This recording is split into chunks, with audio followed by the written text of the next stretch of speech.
ജനങ്ങളിലേക്കും എത്തിക്കണമെന്നുള്ളതാണ്.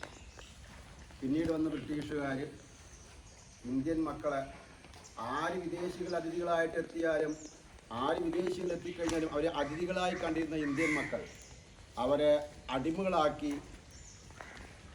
കൊന്നും ആക്രമിച്ചും അഴിമതി നടത്തിയും ഇന്ത്യക്കാരെ എല്ലാവിധ സ്വാതന്ത്ര്യത്തിൽ നിന്നും അവരെ വിലക്കുകയും ചെയ്തു.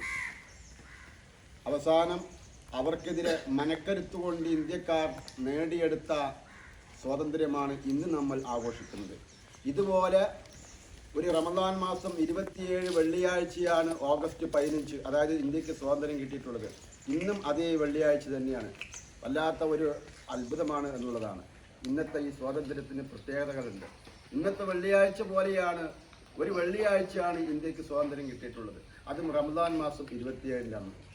അങ്ങനെ വന്ന വിദേശികൾ ഇന്ത്യൻ മക്കളെ എല്ലാവിധത്തിലും ദ്രോഹിച്ചപ്പോൾ ജാതി മത ഭേദമന്യേ ആ ബ്രിട്ടീഷുകാർക്കെതിരെയും വിദേശികളുടെ ആധിപത്യത്തിനെതിരെയും സമരസന്നദ്ധരായിക്കൊണ്ട് നിലകൊണ്ടു. അതിൽ മുസ്ലിമീങ്ങൾക്ക് മാത്രമല്ല, ഈ ഇന്ത്യയുടെ മക്കൾ ആരെല്ലാമാണോ ജാതിഭേദമന്യേ പോരാടി അതിൽ ജീവൻ നഷ്ടമായവരുണ്ട്, സ്വത്ത് നഷ്ടമായവരുണ്ട്, കുടുംബക്കാർ നഷ്ടമായവരുണ്ട്. അവസാനം അവിടെ ജാതി നോക്കാതെ അവർക്കെതിരെ പോരാടി ഇന്ത്യ സ്വാതന്ത്ര്യം പ്രഖ്യാപിക്കപ്പെട്ടതായി. അങ്ങനെയാണ് നമുക്ക് ഇന്ത്യ സ്വാതന്ത്ര്യമായിക്കൊണ്ട് ലഭിക്കപ്പെട്ടത്.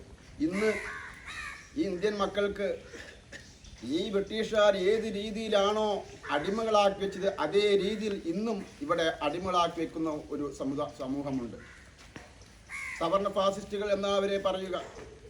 കള്ളവോട്ട് മറിച്ചുകൊണ്ടും ഈ ആർക്ക് വേണ്ടി ബ്രിട്ടീഷുകാർക്കെതിരെ പോരാടിയ ഇന്ത്യൻ മുസ്ലിമീങ്ങളെ പടിക്ക് പുറത്താക്കപ്പെട്ടുകൊണ്ടിരിക്കുന്ന ഒരു കരികാലത്തിലൂടെയാണ് ഇപ്പോൾ നാം ജീവിച്ചുകൊണ്ടിരിക്കുന്നത്. അതുകൊണ്ട് സ്വരാജ്യ സ്നേഹം എന്നുള്ളത് മുസ്ലിമീങ്ങളുടെ ആത്മാവിൽ ലയിച്ച ഒരു സംഭവമാണ്. അതുകൊണ്ട് തന്നെ മുസ്ലിമീങ്ങൾ ഇന്ത്യൻ സ്വാതന്ത്ര്യം ആഘോഷിക്കുന്നത്. ഇത്രമാത്രം പറഞ്ഞുകൊണ്ട് ഞാൻ നിർത്തുകയാണ്.